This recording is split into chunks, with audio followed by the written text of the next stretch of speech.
Hi, I'm Daniel Lucas, and welcome to Book 101 Review.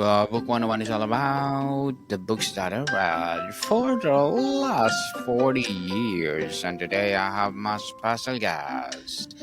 He is the author of the book Septemics, Hierarchies of Human Phenomena, no other than Mr. Jim Marshall. Hi, Daniel.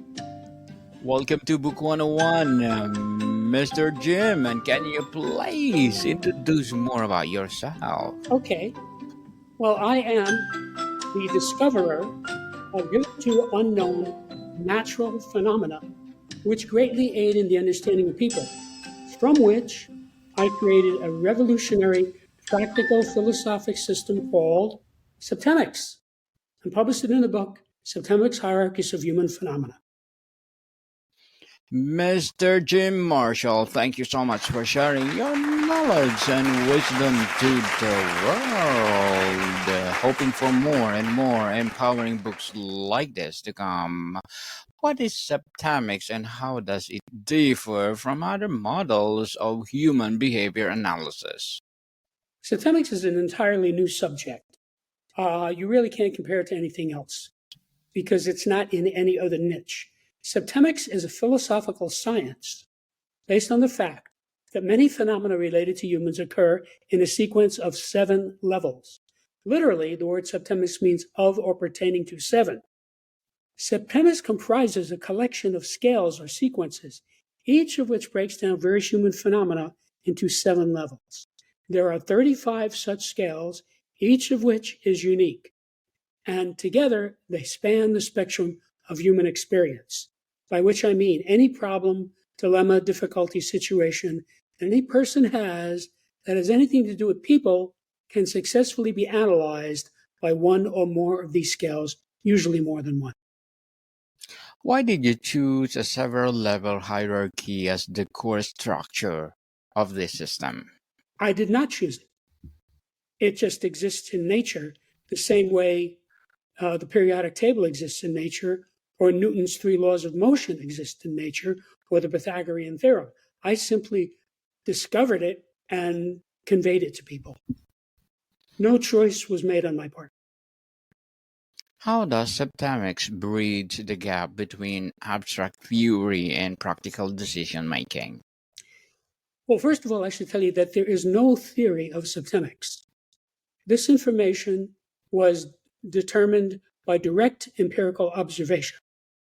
I simply recorded what I saw, and then when I saw what it was, I worked on it for 25 years, and then I released the book. It's really not like anything else. It requires a whole different way of thinking about people.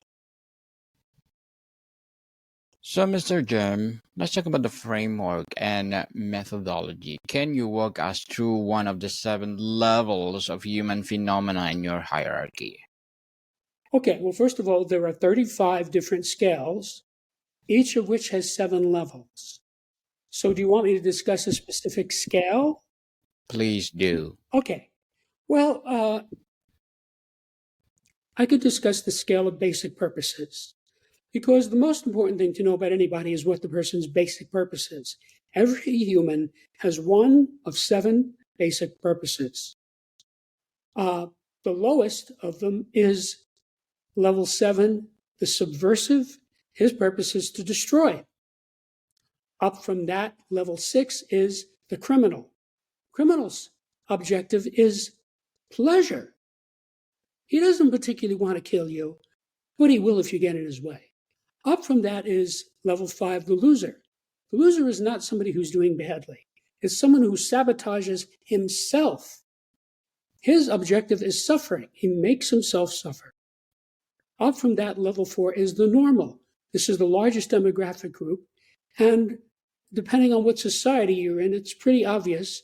In America, the normal has a house with a house payment, has a car with a car payment, has a wife and 2 kids, takes a vacation for 2 weeks.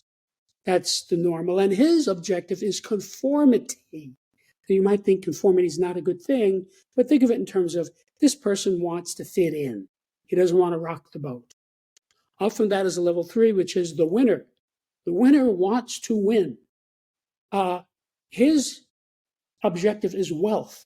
Now, wealth doesn't just mean money. It can mean different things to different people. For example, if you're an actor, an Oscar is wealth. You can put it on your mantle and show everybody that you won an Oscar. Up from that, level 2 is the leader. The leader's objective is conquest. Now, you might think, well, that's not a nice thing. That's a question of whose ox is being gored.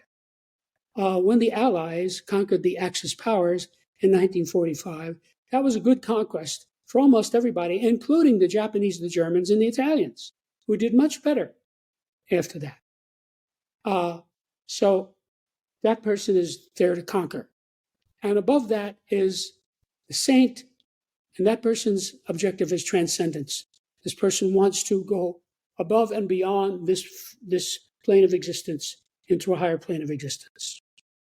So that's the first scale in the book. Interesting indeed, Mr. Jim. What makes Septemics uniquely suited for predicting human behavior versus just analyzing it? What makes the difference is these scales are naturally occurring, very much like the periodic table. In other words, I simply discovered, because of the essence of my work and because I'm a polymathic intellectual, I was able to see it for what it was. It's natural law. And because it's natural law, it's not counterintuitive. So it's true in the same way that the Pythagorean theorem is true. The Pythagorean theorem was true not only before Pythagoras, it was true before there was an Earth. It was true before this galaxy existed, and will still be true after this galaxy no longer exists. That is what these scales are like. They are natural phenomena, and I just stumbled across them. And because of my ability and my background, I was able to figure this out and present it to the people of Earth. How do you validate the accuracy, the accuracy of Septemics predictions in real-world scenarios? Actually, they were given to me by my clients. See, a client would come in, and I would observe that he was at a specific level on a specific scale, and then I would work with him, and he would go up to the next level on that scale.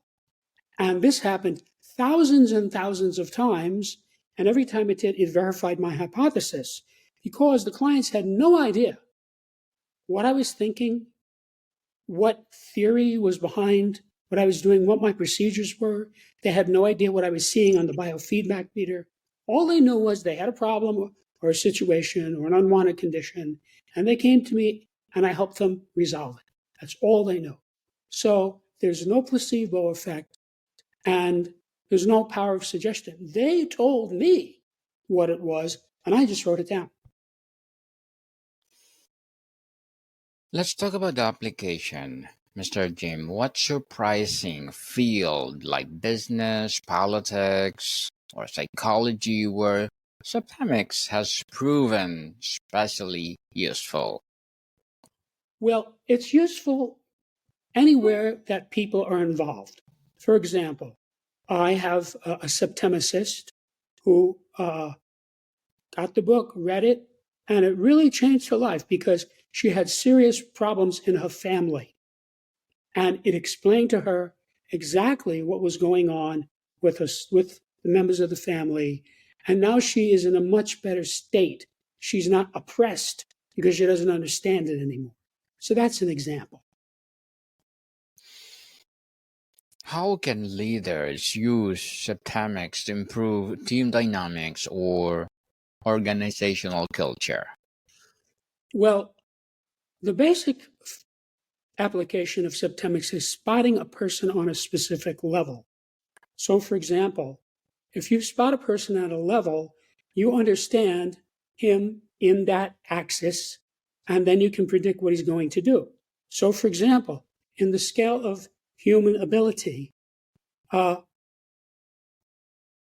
person who's at level 4, which is professional, is very different from an expert. That's level 3.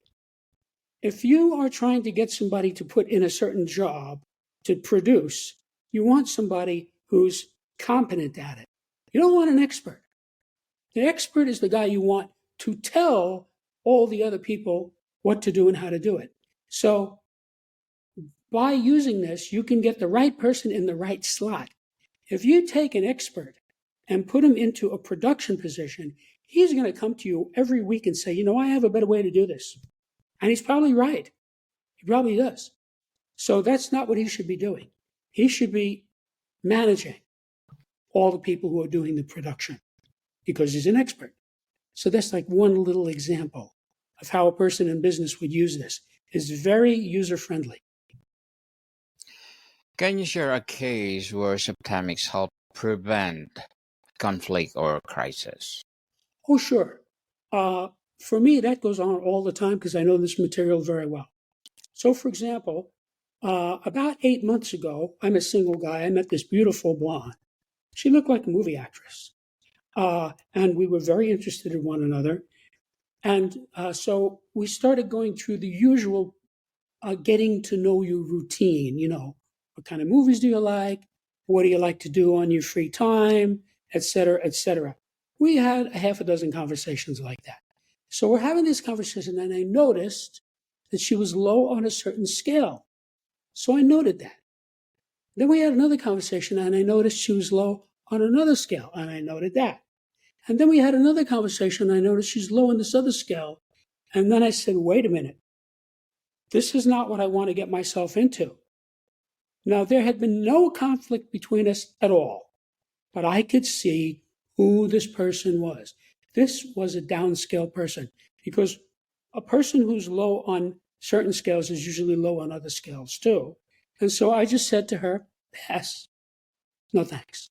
She was absolutely shocked because I was probably the first guy who did that to her because she was so beautiful and glamorous and congenial.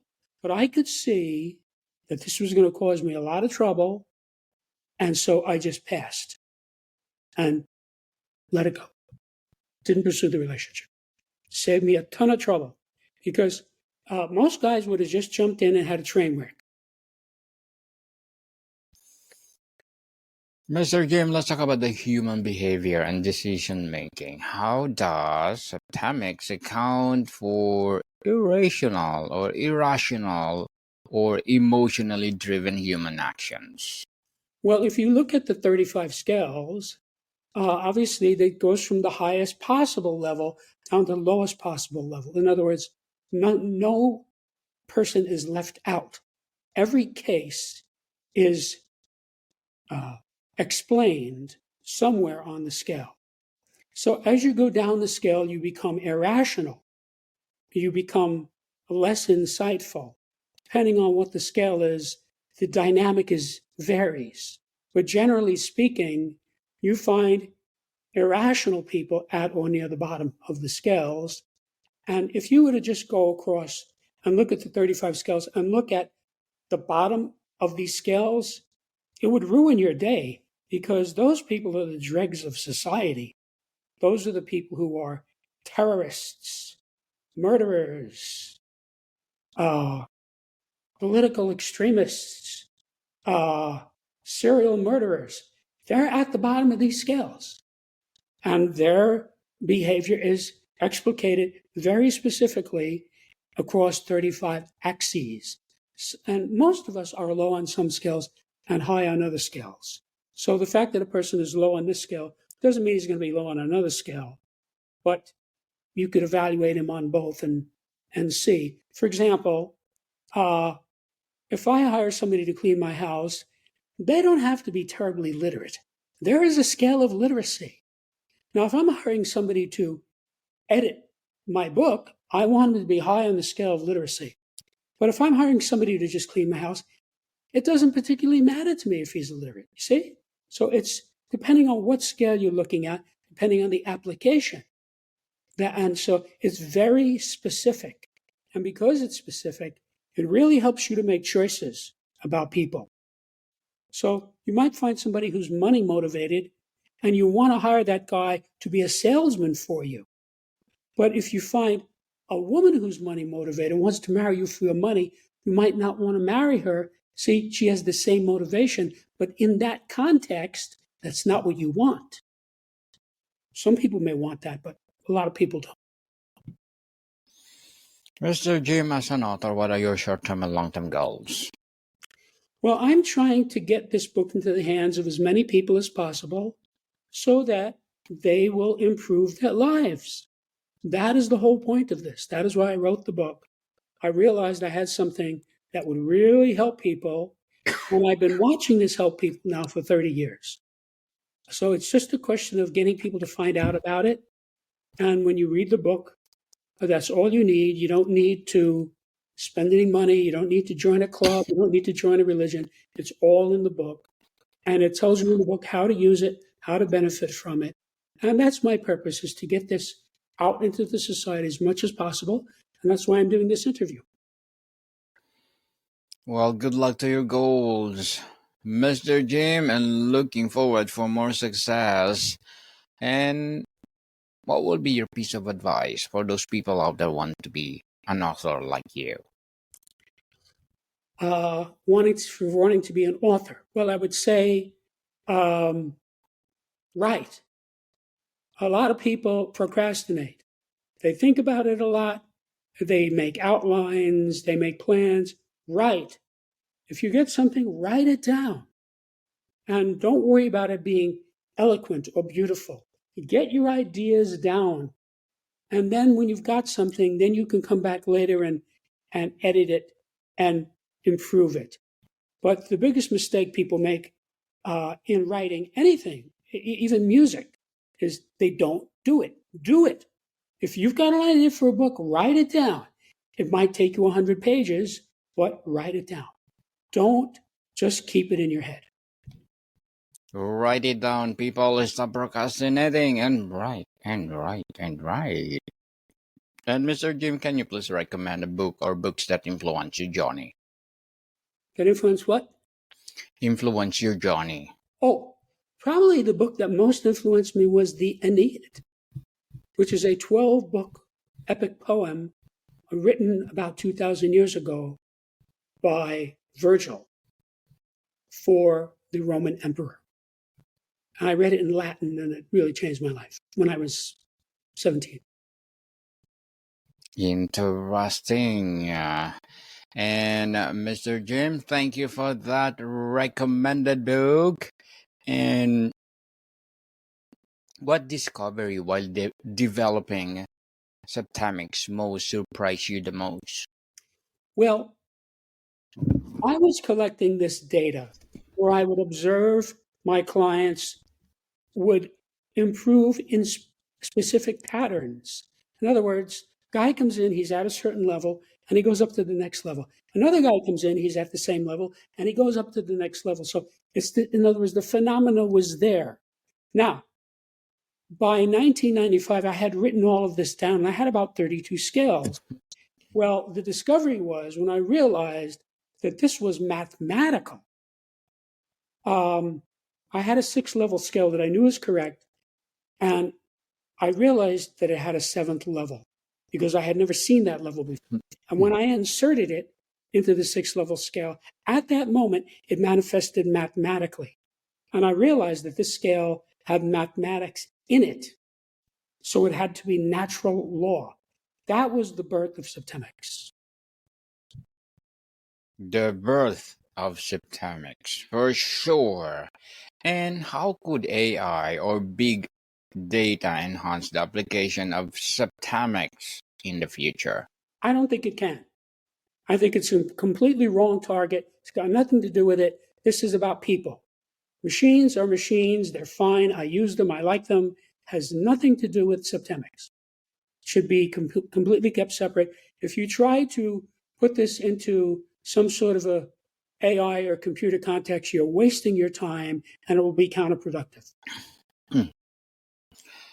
What industries or fields could benefit the most from adopting this framework? All of them, because everybody deals with people. Let's say you have a guy who makes a living shining shoes. Now, you don't see too much of that anymore, but it used to be a whole industry. Shoe shines, right? You have a guy and people come and he shines their shoes, right? He has no employees, he has no boss, he keeps no books, but this book will help him because he's dealing with people. Every client who comes to him is a person. All the people who sell him his materials are persons. He still has to pay taxes. So anytime you're dealing with people in any context, this material is vital because it tells you, who is this person? Where is this person on this scale? Is this somebody I want to deal with or not? So, for example, sometimes I'll go to a government agency with paperwork, and I can see that person is not going to help me, no matter what. I just leave, come back another time, get a different person, hand in the exact same paperwork, and they take it. Because this person is higher on the scale. So, because I know that, I don't argue with the person. I just leave. I know this is a downscale person. I will find the next guy who works the next day or the next window is not so downscale, and he takes the same paperwork, puts it right through. I've done that many, many times. Well, thank you for that empowering answer, Mr. Jim. And what the most common misunderstandings or criticism of Septemics, and how do you respond? People try to make it fit into some other niche. I tried for years to make it fit into some other niche. It is not a part of psychology or sociology or anything else. It is a separate subject. It is impossible to fit it into one of these pre-existing concepts or niches. It's like trying to fit an elephant into a Volkswagen. It can't be done. So you have to really learn. There's such a thing as a septemic thought process where you're analyzing things in a way that you never did before. And because you do that, you can solve problems that before were absolutely unsolvable because you're thinking about it differently. Mr. Jim, before we wrap up our discussion for today, I'm inviting you to please do listen to my other podcast, people. My other podcast, because my abstract essay is already in fifth season, abstract poetry in second season, and my book 101 review in fifth season too. Comedy 101 in second season, and my food 101 in fifth season as well. Geography 101 in fourth season, and my baby podcast Law 101 and Mental Health 101. Love letters in each fourth season, as well as my movie 101 review and music 101 and science 101 and sex 101 in its first season. Please listen to them wherever you listen your podcasts. So, Mr. Jim, if readers take one actionable insight from your book, what should it be? It should be this. The data in this book is vital for every person and can help you to achieve your goals faster and easier by explaining what might otherwise seem to be inexplicable or random. Explicable or random. Mr. Jim Marshall, thank you so much for sharing your knowledge and wisdom to the world. So can you please invite our listeners to support Septemics? Mr. Jim? Yes. Can you please invite our listeners to support your book itself? Yes, I want to invite your listeners to go to my website, which is septemics.com, where you can see what many readers have said about it, many journalists have written about it, what the reviews are. You can read sections of the book itself. There's even a pre-recorded introduction to Septemics that explains it verbally in 15 minutes. Yes, people, let's support Mr. Jim Marshall, because if you support him, for sure, more and more and more empowering books like this to come. So, Mr. Jim, thank you so much for your time. You're welcome. Thank you, Daniel. More to come, people. See you soon.